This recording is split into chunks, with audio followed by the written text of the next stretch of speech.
Պարոն նախարար, ես երկու հարց ունեմ, բայց քանի որ ասվել է, որ մեկ հարց պարտքի վերաբերյալ չեմ հնչեցնի, ձեր հայտարարագիրը առաջացրել է ուսումնասիրություն առաջացրել է մի խումբ փաստաբանների մտահոգությունները, մասնավորապես վերջերս էլ Արա Զորաբյան ներգրավում արել, ըստ որի ձեր նկատմամբ հնարավոր է քրեական վարույթ հարուցվի, մասնավորապես անտոկոս 0%-ով վարկ ստանալու, քերո անունով շինություն գրանցելու եւ այլն։ Նախ այս մասով դուք ունեք մտահոգություններ, կա արդյոք կոռուպցիոն գործարքների մեջ եք թե ոչ եւ հրավիրվել եք որևիցե կերպ իրավապահ այս կամ այն կառույց։ Շնորհակալություն։ Նախ ասեմ, որ ես մտահոգություններ չունեմ, որովհետև փաստաբանները այն մտահոգությունները, որը իրենք հայտնել են, եւ այն փաստերը, որոնք իրենք հայտարարել են, այդ փաստերը վերցրել են իմ հայտարարագրից, այսինքն դա այն է, ինչ որ ես հայտարարել եմ։ Կոռուպցիայի կանխարգելման հանձնաժողովը ուսումնասիրություն է իրականացնում կամ իրականացրել վերջացրել է, ստատուսի մասին տեղյակ չեմ։ Այդ ուսումնասիրության շրջանակներում ինձնից պահանջվել են որոշակի պարզաբանումներ, ես տրամադրել եմ ամեն ինչ, ինչ որ հնարավոր էր, այսինքն այդ թվում նաև իմ հաշիվների քաղվածքը, ես ինչ եկամուտներ եմ ունեցել, ինչ ուղղություններով եմ այդ ծախսումները արել, որտեղ ըստ էության երևում են, որ այն ինչ որ ես հայտարարագրել եմ, դրա ապացույցներ է, եւ եթե որևէ այստեղ խնդրահարույց հարց լինի, վստահ եմ, որ այդ խնդրահարույց մասերը բան կստանան։ Ես չեմ հրավիրվել որևէ այլ մարմնի կողմից եւ որովհետեւ ինչքան հասկանում եմ, այդ դատական գործը ոչ թե իմ դեմ էր, այլ դատախազության, որը չի քրեական հետապնդում հարուցել, ենթադրում եմ նաեւ այն պատճառով, որ այդտեղ հարուցելու որևէ բան չկա, բայց երևի, քանի որ այս հարցը հնչել է, երևի լավ կլինի, որտեղ այդ հարցը ինձ շատ են տալիս, էլի, անտոկոս վարկ ստանալու եւ այլնի հետ կապված կուզենայի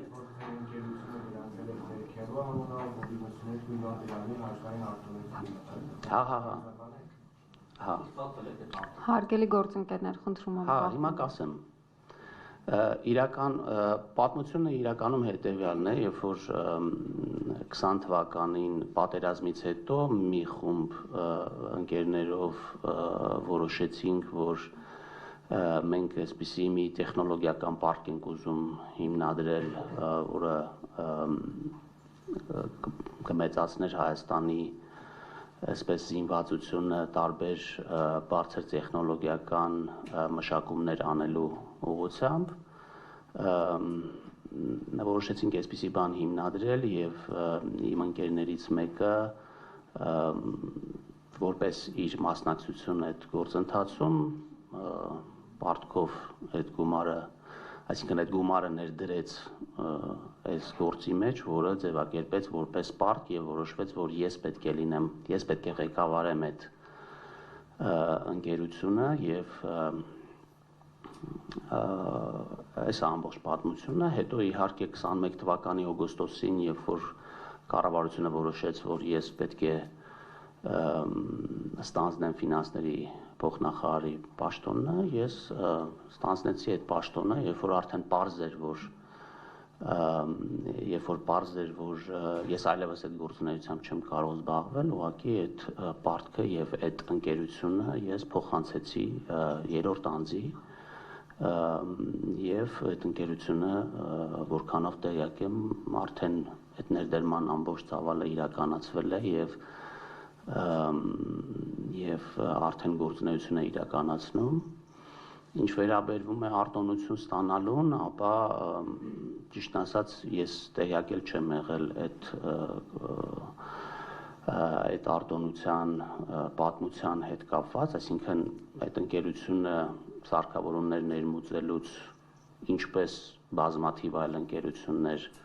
որը սահմանված է նաև մեր կանոնակարգերով, դիմել է ներմուծման արտոնություն ստանալու էկոնոմիկայի նախարարություն եւ ֆինանսների նախարարությունը այդ process-ում ուղղակի ստուգում է արդյոք թղթերը ճիշտ են ձևակերպված, ճիշտ են լրացված, համապատասխանում է ԱՏԳ կոդերը իրենց սահմանված ձևաչափին եւ ԵԱՏՄ ֆորմատին եւ ստացել է այդ արտոնությունը բազմաթիվ, եթե չեմ սխալվում, 50-ից ավել ընկերություններ ստացել են եւ այստեղ սենց ասենք կառավարությունը հայեցողական որոշում կայացնելու հնարավորություն էլ չունի, որովհետեւ հստակ սահմանված է, թե ինչ ապրանք ներմուծելու համար, ինչ չափով, ինչ արտոնություն կարող են ընկերությունները ստանալ եւ եթե չստանար այդ ընկերությունը այդ արտոնությունը, դա խախտում կլիներ այդ կարգերի եւ դուք ինքներդ էլ որ նայեք կտեսնեք թե ինչքան ընկերություններ ինչ բաների համար ստանում են այդ արտոնությունները ուղղակի ուզում ասեմ որ դա որևէ կապ չունի մեկը մյուսի հետ դա առանձին process է որից ըստ էության այսինքն այդ process-ի մեկնարկի վերաբերյալ ես որևէ տեղեկություն չեմ ունեցել այդ ժամանակ որտեվ ինքս ներգրաված չեմ այդ ընկերության որևէ գործունեության մեջ Շնորհակալություն պարոն նախարար հարգելի գործընկերներ եւս մեկ անգամ հիշեցնում եմ որ այսօրվա մեր ասուլիսը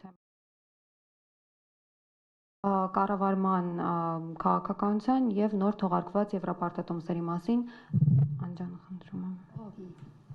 Ֆակտոր TV Մանյա Պողոսյան չնայած դուք դիտարկում եք անում որ նման հարց չհնչեցնել այնուամենայնիվ հարցի շարունակությունը Պարոն Հովհաննիսյան նման կոռուպցիոն սկանդալի կիսակետում հայտնվելու դեպքում ժողովրդավար երկրներում պաշտոնյաները հրաժարական են տալիս դուք ինչպես եք շարունակում պաշտոնավարել եւ կառավարել պետության ֆինանսները եւ բացի այդ Նիկոլ Փաշինյանն ասում էր որ կառավարությունը փողի խնդրեմ չունի բայց ունի փողն արդյունավետ կառավարելու խնդրեմ այս մասով արդյոք հարցը լուծվել է թե շարունակում ենք մնալ առաջին դասարանում եւ ինչ է անում այս ուղղության ընդհանրապես կատարվել քննությունից բարբերաբար Ճիշտն ասած ես չեմ համարում որ ես կոռուպցիոն սկանդալում եմ հայտնվել որովհետեւ ինչ որ մեկը որոշել է ինքը իրան գովազդի իմ ինչ որ մի բանի հաշվին հիմա եթե ես հայտարարեմ որ կամ ինչ որ մեկը ձեզ մեղադրի ինչ որ մի անհեթեթ բանի մեջ դա ոչ չի նշանակում որ դուք հայտնվել եք այդ սկանդալի մեջ եթե դատարանը կուսումնասիրի կամ որ համապատասխան մարմինները կուսումնասիրեն եւ կհամարեն որ այդտեղ խնդիր կա, ապա բնականաբար կպատասխանենք կներկայացնենք բոլոր հիմնավորումները եւ համապատասխան գործողություններ կհետևեն դրան, եթե պարզվի որ ես կոռուպցիայի մեջ եմ ներգրաված, բայց ուղղակի հասարակ տրամաբանությունը հուշում է, որ քանի որ ես այդ ամբողջ պատմությունը տեղի է ունեցել իմ պաշտոնավարումից առաջ, երբ որ ես ընդհանրապես չէի պլանավորում որևէ պետական պաշտոն զբաղեցնել, արդեն ձեզ պատասխանեցի, այսինքն պարզաբանեցի այդ հարցը, թե երբ ինչ պայմաններում է այդ ամեն ինչը տեղի ունեցել, հետեւաբար սա ուղղակի մի քիչ զարմանալի է իմ համար, ինչ վերաբերվում է ֆինանսավորմանը, տեսեք մեր բյուջեն պլանավորվում է դեֆիցիտով։ Օրինակ 2025 թվականի համար մենք պլանավորել ենք 5.5% դեֆիցիտ։ Օրինակ ինչու դուք բյուջեի պլանավորման ժամանակ հարց չեք տվել, թե ինչի է բյուջեն 5.5% դեֆիցիտով։ Կամ գայք ասեիք, այ որ այդ 5.5% դեֆիցիտով պլանավորել եք բյուջեն, դրա դիմաց պլանավորել եք այսպիսի ծախսեր։ Այդ ծախսերը ինչի եք անում, որովհետև այդ 5.5% դեֆիցիտի մի զգալի մասը օրինակ ուղղվում է մեր պաշտպանական ենթակառուցվածքների զարգացմանը։ Եվ ես որքանով հիշում եմ, այդ ժամանակաշրջանում բոլորը ոգևորությամբ եւ հիացմունքով խոսում էին նրա մասին, թե Հայաստանը ինչքան է մեծացրել իր պաշտպանության ուղղող ծախսերը։ Եվ ես կարծում եմ, որ դա արդարացված է այն առումով, որ մեր քաղաքացիները, բացի նրանից, որ իրականում այդ կարողությունները զարգանում են, մեր քաղաքացիները դրա հետևանքով ավելի անվտանգ են իրենց զգում։ Եվ կառավարությունը եւ ազգային ժողովը որոշել են, որ այդ ծախսը եւ այդ պարտքը ներգրավելը արժի նման բանի համար, որովհետեւ դա բերելու է երկարաժամկետ խաղաղության Հայաստանին։